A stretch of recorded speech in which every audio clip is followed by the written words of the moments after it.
Good morning. We are called to worship this morning with the words of Richard Gilbert. We meet on holy ground, brought into being as life encounters life, as personal histories merge into the communal story, as we take on the pride and pain of our companions, as separate selves become community. How desperate is our need for one another, our silent beckoning to our neighbors, our invitation to share life and death together, our welcome into the lives of those we meet and their welcome into our own. May our souls capture this treasured time. May our spirits celebrate our meeting in this time and in this space, for we meet on holy ground.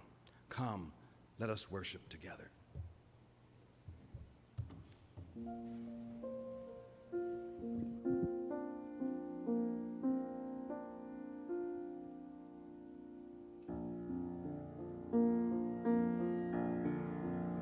When you walk through a storm, hold your head up high, and don't be afraid of the dark. At the end of a storm, there's a golden sky and the sweet silver song of a lark.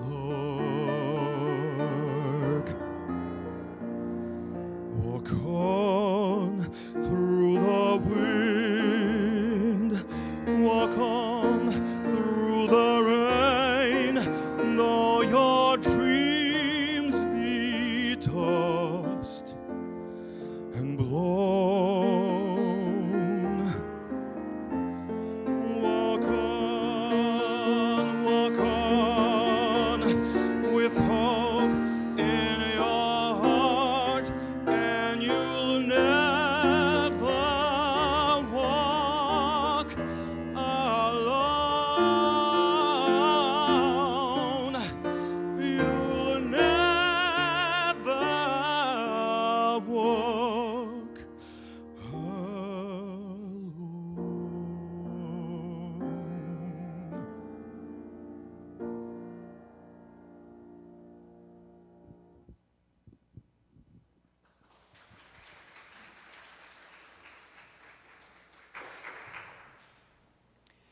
Good morning. The flaming chalice is the symbol of the Unitarian Universalist tradition, the liberal religious tradition to which this church belongs. I invite you to rise in body or spirit for the lighting of our chalice. If you have a chalice at home, I invite you to light it with me at this time.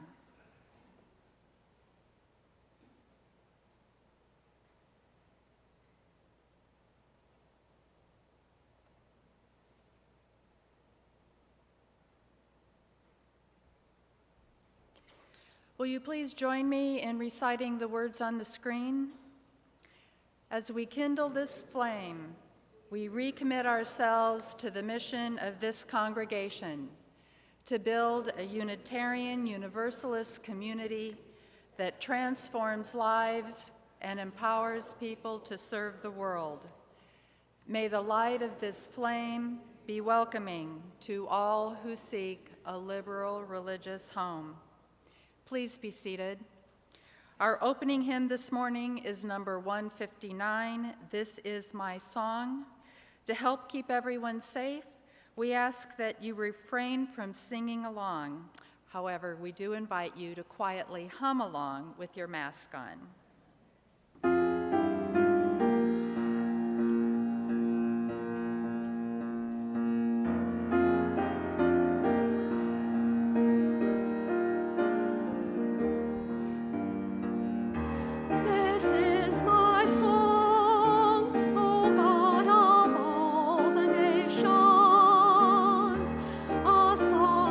Peace for lands of far and by.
Good morning.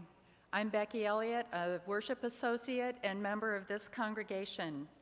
If you're visiting us for the first time this morning, either in person or online, I offer you a special welcome. Here at the Unitarian Universalist Fellowship of Raleigh, we are intentionally inclusive, liberally religious, and actively serving the common good of our shared world. Whoever you are, and wherever you are on your own religious journey, you are welcome here. As Unitarian Universalists, we seek wisdom and inspiration from many sources, but affirm our own individual experience and conscience as the best authority for our beliefs. We are committed to making our world more compassionate and just, and we hope you might join one of our many efforts to do so. If you are visiting us for the first time in person and haven't already done so, I invite you to stop by our visitor stand after the service, which is immediately outside our sanctuary doors. If you are visiting us for the first time online, I invite you to fill out our visitor form at uufr.org/visitor form. If you do this, you'll start receiving our e-newsletter. This morning, I would like to welcome a special guest to our pulpit. The Reverend Randy Lewis is a member of our congregation and an ordained minister who previously served as the adjunct minister of the All Souls Unitarian Church of Tulsa, Oklahoma.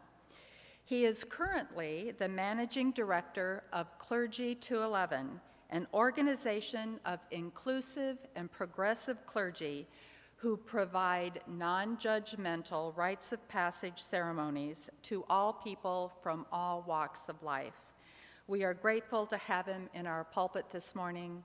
Welcome, Randy. After our service this morning, you are all welcome to stay for social hour. For those of you here in person, our social hour this morning will be outside on our upper fellowship hall patio. After you get your coffee, feel free to remain on the patio or wander down to the lower courtyard or the memorial garden. Since we're not on Zoom and don't have our name tags below our faces, please remember to wear your name tag. And name tags racks are now in the lower entryway.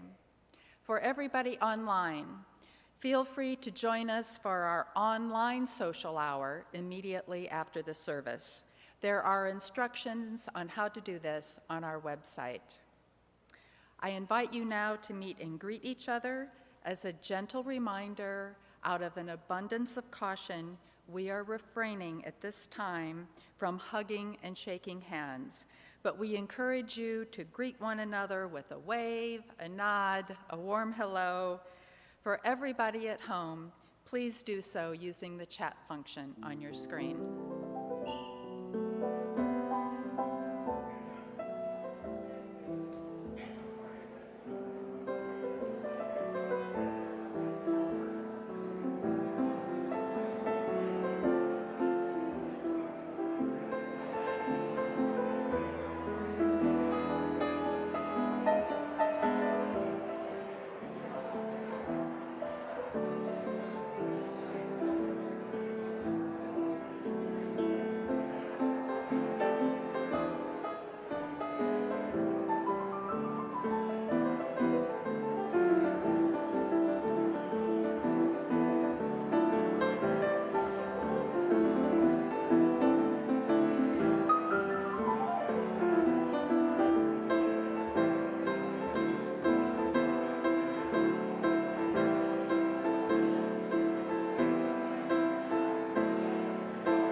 Please be seated.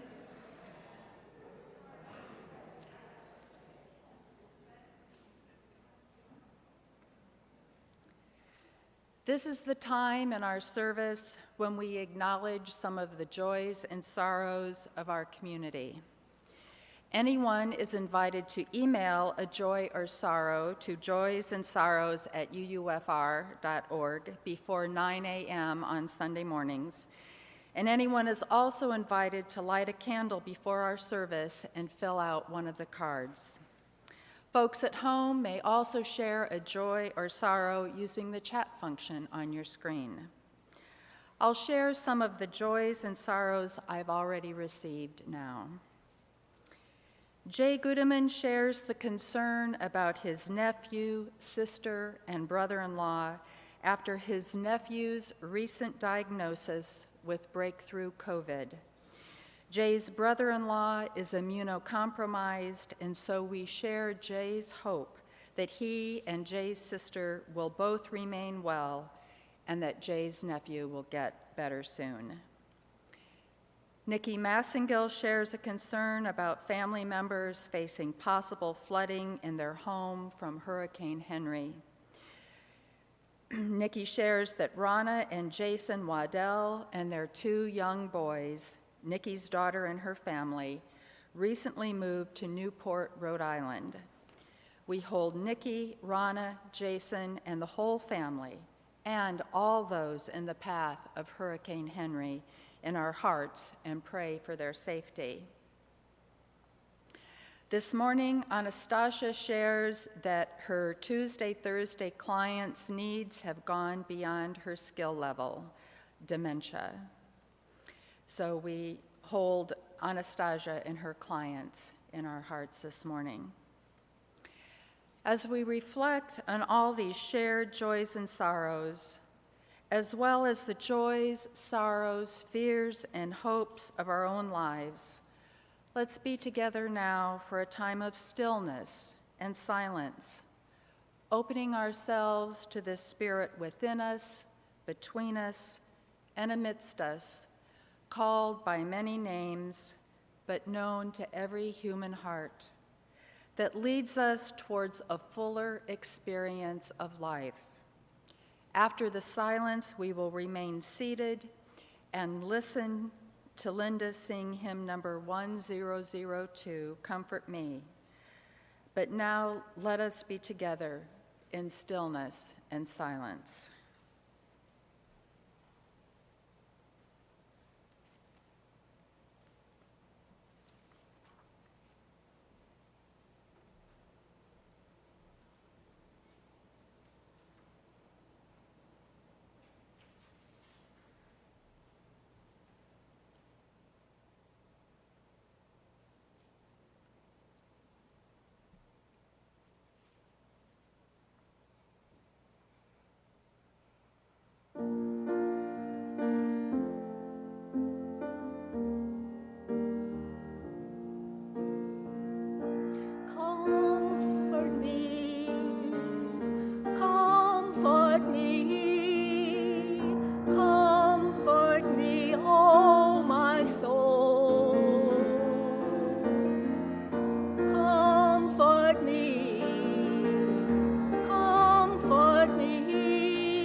The author Orison Swett Marden once remarked, "We must give more in order to get more.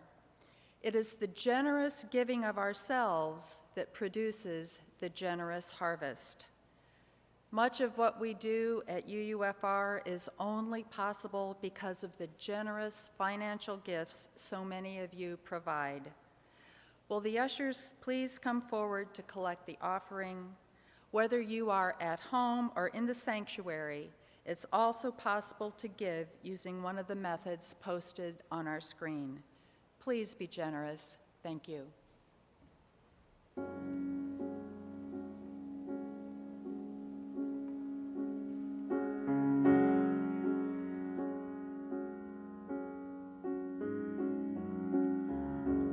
Out of the ruins and rubble,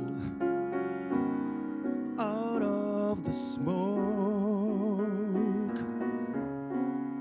out of our night of struggle, can we see a ray of hope? One pale thin ray, reaching for the day we can build a beautiful city. Yes, we can. Yes, we can. We can build a beautiful city, not a city of angels, but we can build a city of men. We may not reach the ending, but we can start slowly but surely, mending brick by brick and heart by heart. Now, maybe now we start learning how we can build a beautiful city. Yes, we can. Yes, we can. We can build a beautiful city, not a city of angels, but we can build a city of men.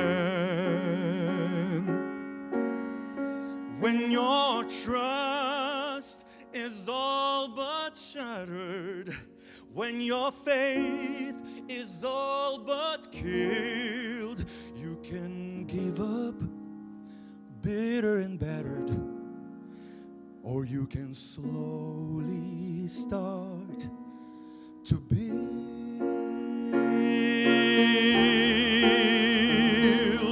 a beautiful city. Yes, we can.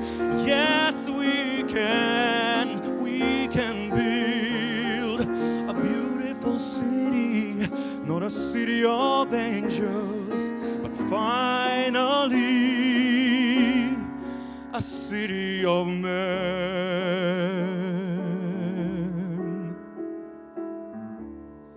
City of men.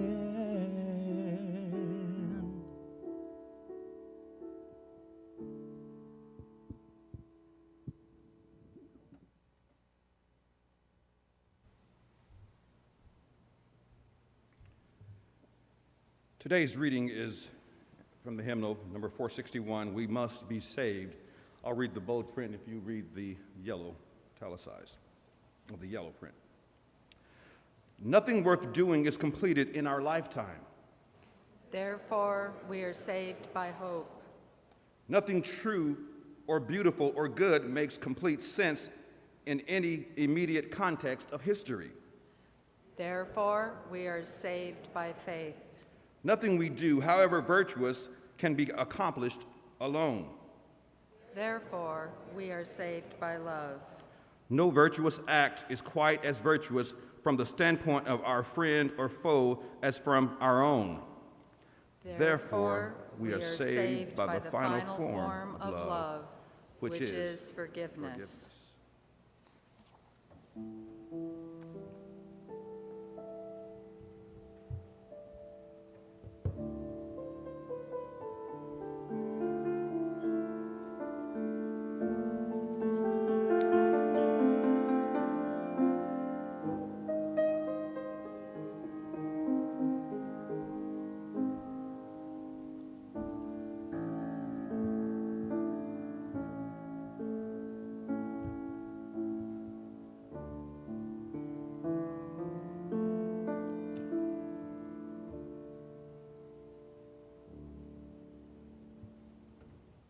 So good to be back, to see everyone.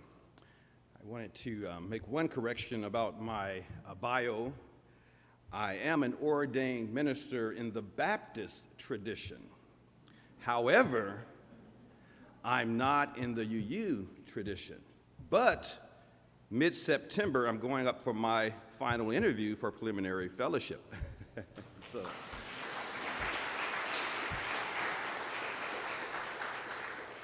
Y'all better pray for me. I was talking to Reverend Sasha about it earlier. Like, oh, she said, I'm going to do fine. I said, oh, yeah. So I could promise one thing about this sermon today. You're going to hear the word God more times than you've heard in this sermon than you've heard in the last 5 years.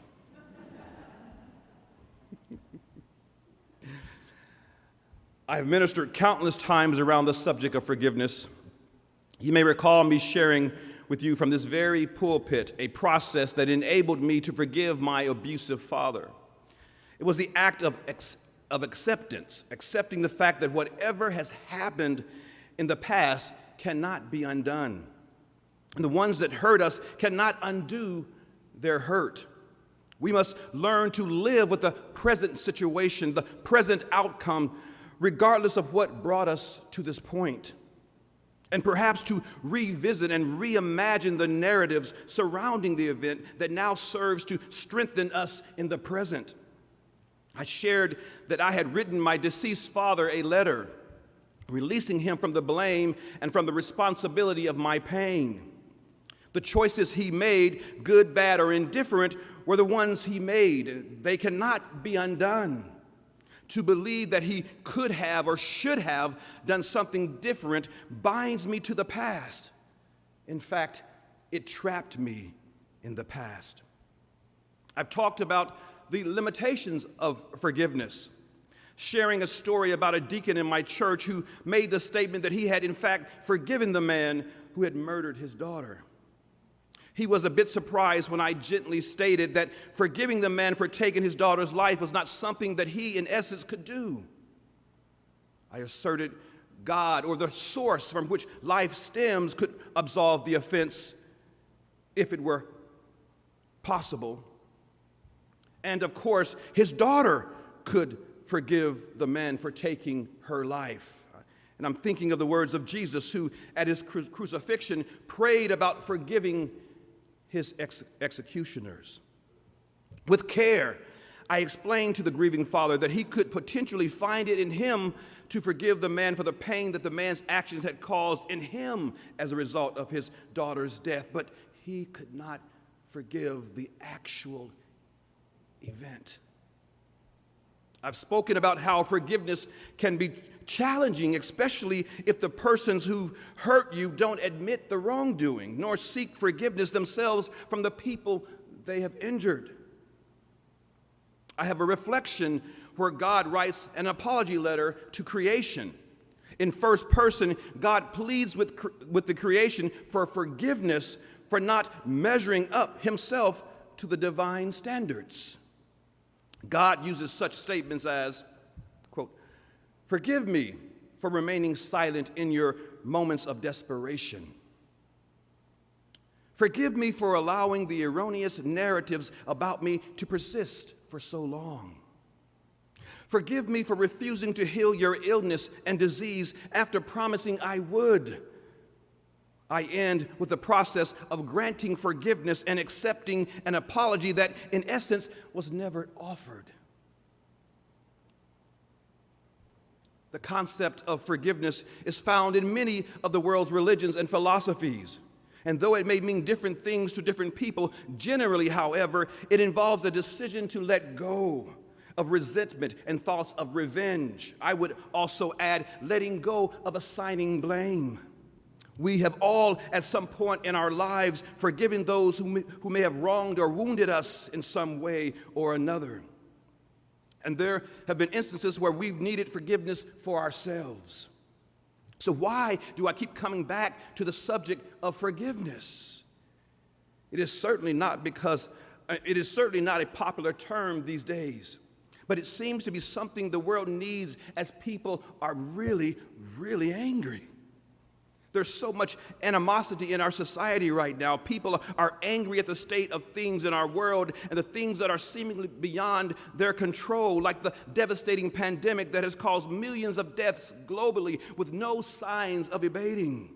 With climate change ravishing nations, political and social strife demoralizing the masses, and nations in conflict such as what is taking place in Afghanistan right now, the world appears to be in great turmoil and crisis. I heard one preacher proclaim that what we are experiencing is God punishing the world for its many sins. If these are indeed acts of God, then God is truly angry with humanity. With God supposedly being angry with us and us being angry with God and with each other, even members of our own family, is there any way forward for us? Is there any hope for healing of our deep wounds? Is there anything we can do? It is said, quote, being hurt by someone, particularly someone you love and trust, can cause anger, sadness, and confusion. If you dwell on hurtful events or situations, grudges filled with resentment, vengeance, and hostility can take root. If you allow these negative feelings to crowd out positive feelings, you might find yourself swallowed up by your own bitterness and sense of injustice, end quote. And I contend that there are many in our nation, and perhaps even in this room today or online, who feel this way about people in their lives and perhaps about God. Yes, we want to fight, hit back, curse, tell people what is really on our minds. But how are we to heal when we, as hurting people, continue to hurt others, people in pain, inflicting pain on others? And some will readily use the name of their God as their weapon of choice. Our reflection title today is The Act of Forgiving God. And although forgiving God as a process may seem like a strange idea, forgiveness itself is an important part of our everyday lives. It is critical for our spiritual and physical health and our peace of mind. I know that in many Christian churches today, the very thought of having to forgive God will be met with great disdain and holy rebuke.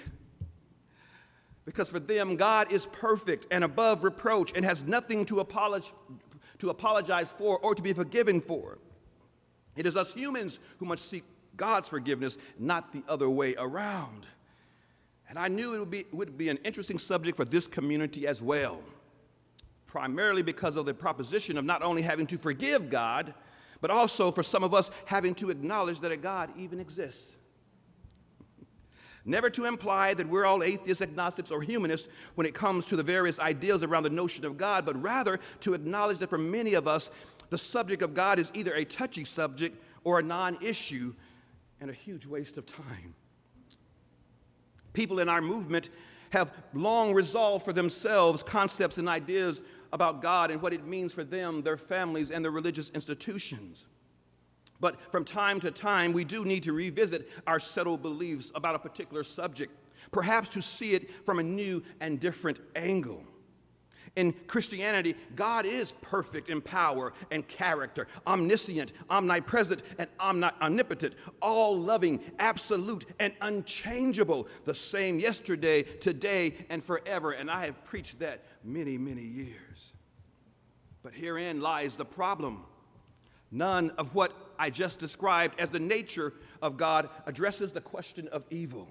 The age-old theodicy dilemma that posits that if there is an all-powerful, all-loving God, why then does evil persist and in many instances prevail? Let's just deal with that for a moment. Wars, genocide, famine, oppression, violence, injustice, disasters, disease, loss, suffering, and death still persist in this world in direct opposition to the claim that an all-powerful, all-knowing, all-loving supreme being presides over it. History's most famous statement of the problem of evil comes from the ancient Greek philosopher Epicurus, who said, quote, "Is God willing to prevent evil but not able? Then he is not omnipotent. Is he able but not willing? Then he is malevolent. Is he both able and willing? then whence cometh evil? Is he neither able nor willing? Then why call him God?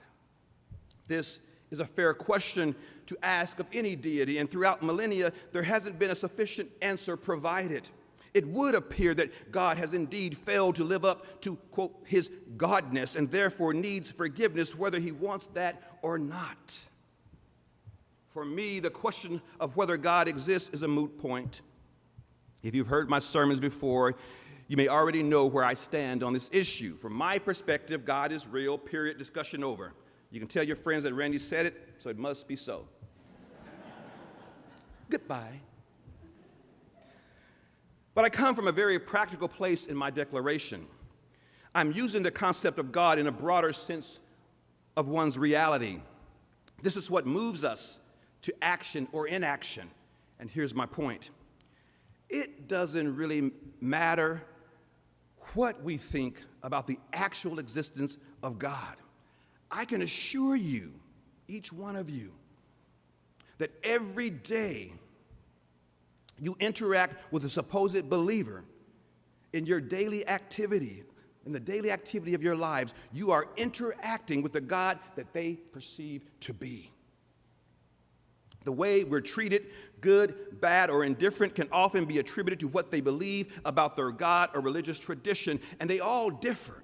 The various gods are whispering in their ears concerning whether or not you and I deserve to be trusted, loved, respected, and perhaps forgiven for some perceived offense. The adherents of Catholic and Protestants, as well as non-Christian faith traditions, all have their own personalized versions of what God is or isn't. And these versions vary and often depend on one's culture, upbringing, and worldview. Remember the story of the group of blind men who were standing around an elephant trying to describe it on the basis of the sense of touch only. One thought the elephant was like a wall, another like a snake, a tree trunk, and so on. This is what it's like. The various versions of God show up in the everyday actions of millions, perhaps billions of people, and they collide often. And we've seen that throughout history.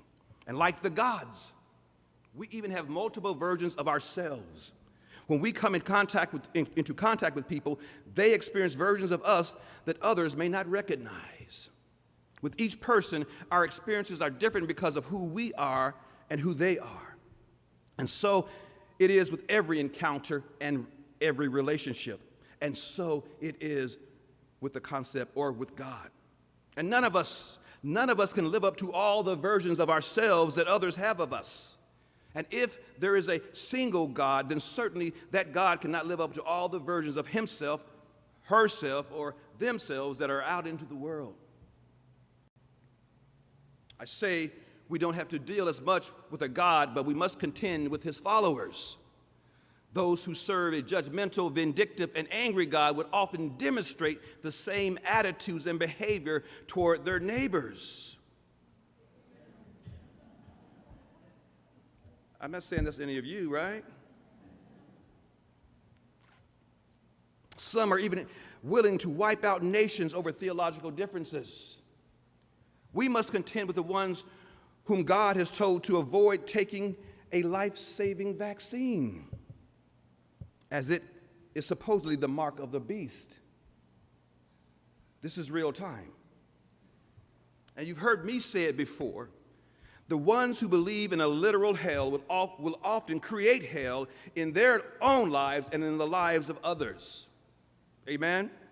I'll say it again. The ones who believe in a literal hell will often create that hell in their own lives and in the lives of others.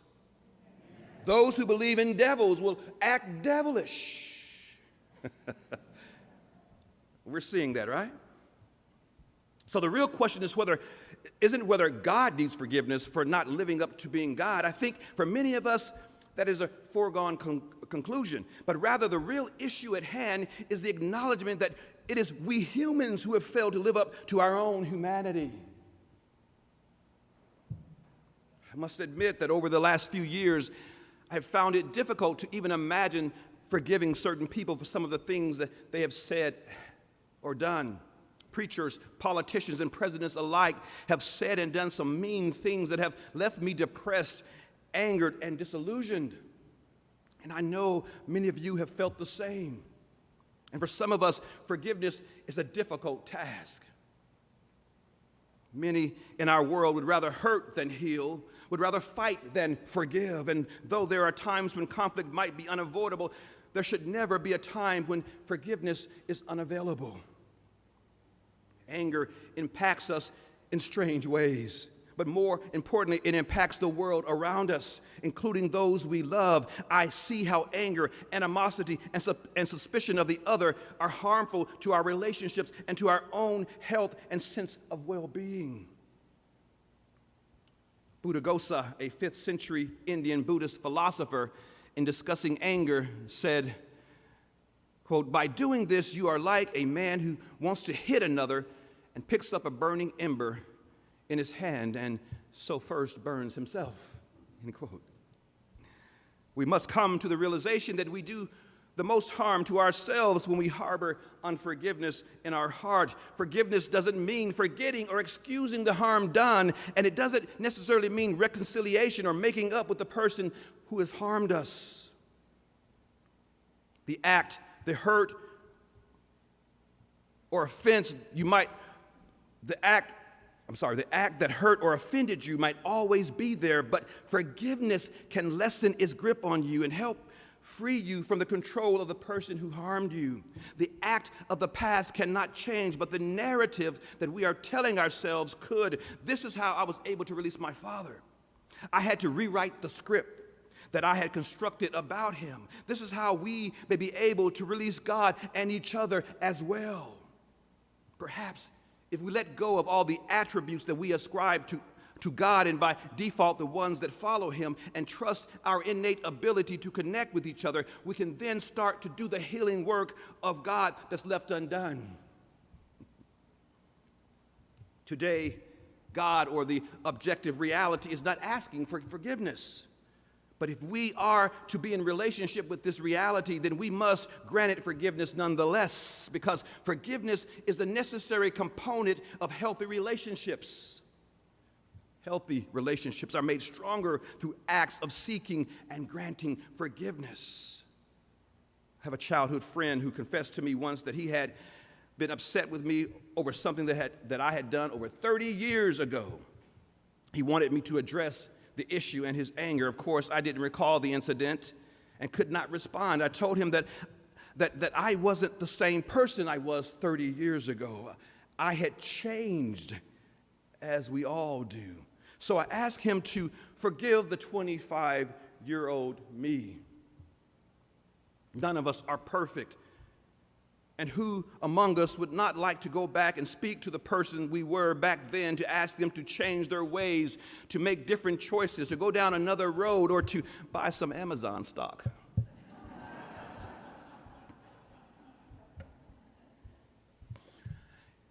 In contrast to the idea that God must be immutable, unchangeable, in order to be God, my sermons often come from a form of process theology, which is a philosophical and theological position that God is changing, as is the universe.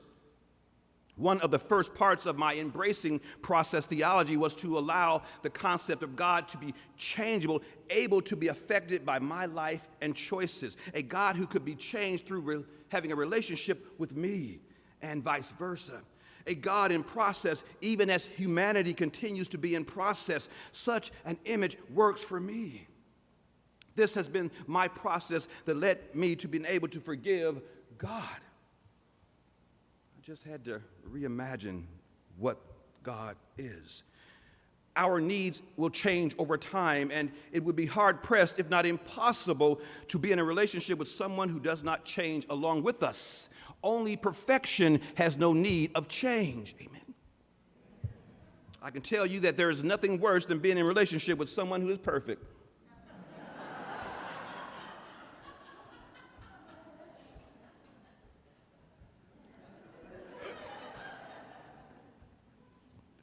Ooh, I'm going to get it when I get home.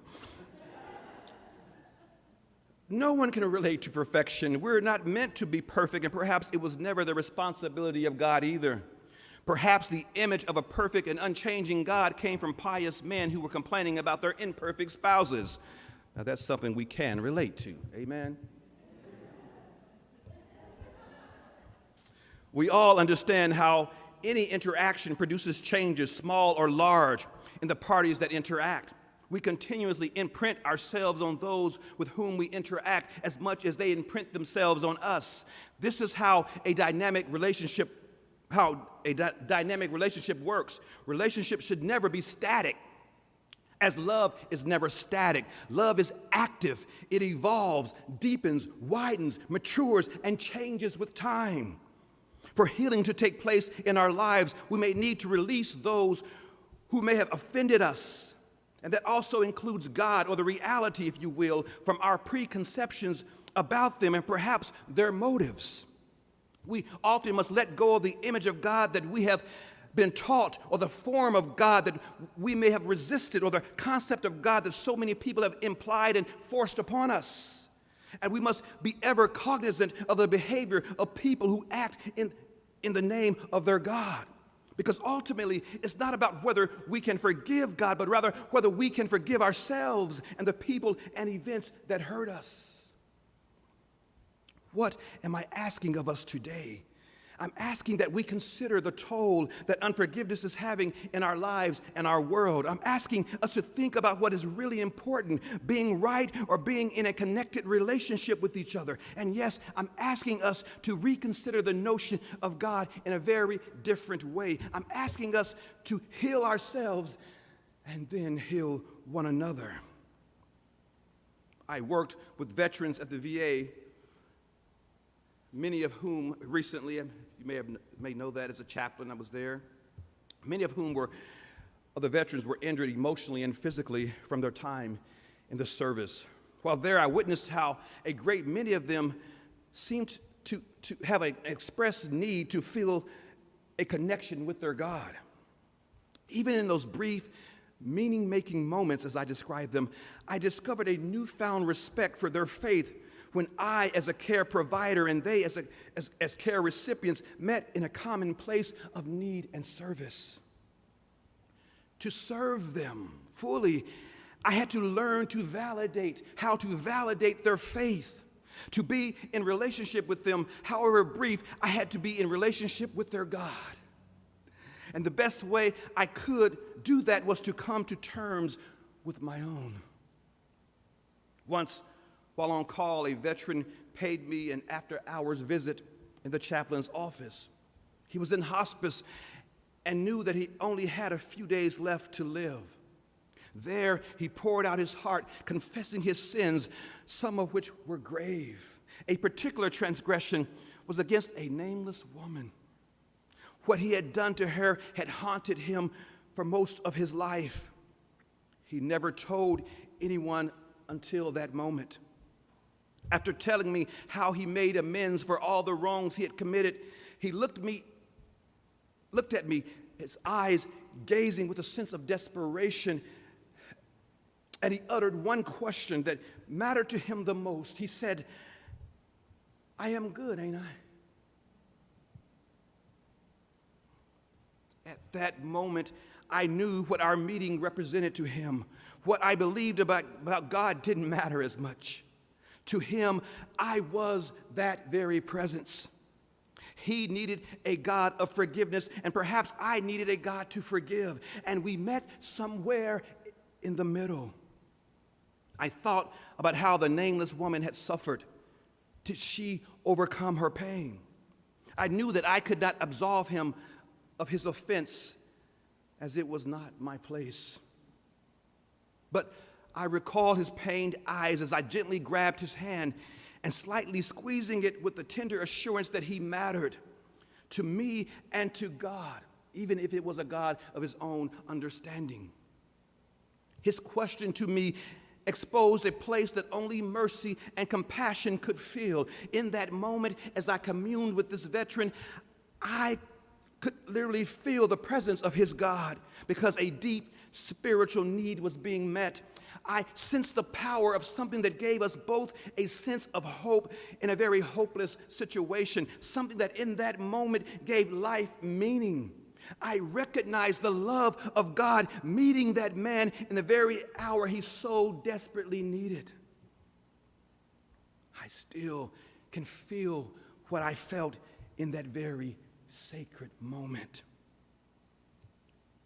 In our hour of need, the dark nights of the soul, it doesn't matter what we call that which speaks to our heart and helps us to transcend the difficult moments, that which grounds us, keeps us, heals us, be it God, spirit, conscious, source, or our own sense of connection with the other.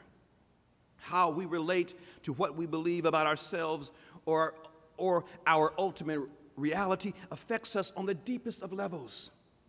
We all have the need to feel and be connected. And I will tell you this one thing: the act of forgiveness is key to that connection. How we are able to connect may require us to reimagine what it is that we say we believe about a great number of things, including the nature of God and what we think about ourselves and others. Now, anyone who knows me very well knows that on some very rare occasions, I can curse like a sailor. A friend recently asked me if I had a problem with cursing, seeing that I am a minister. I said, hell no. What I didn't tell him was that my image of God could very well be a full-figured black woman, who not only throws down some mean soul food, but also sings, curses, and smokes Pall Mall cigarettes. Is that still a brand? Am I telling my age? Such a God would be real and relatable, imperfect, makes mistakes, but someone I could love enough to forgive. Some might say that that's a God of our own making, but aren't they all? Amen.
It's now time to bring our time of worship to a close. But although we extinguish this chalice flame, its light will continue to burn in our hearts. As we go out into our daily lives, let's remember the words of the Unitarian Universalist minister, the Reverend Gary Kowalski. With faith to face our challenges, with love that casts out fear, with hope to trust tomorrow, We accept this day as the gift it is, a reason for rejoicing. Go in peace.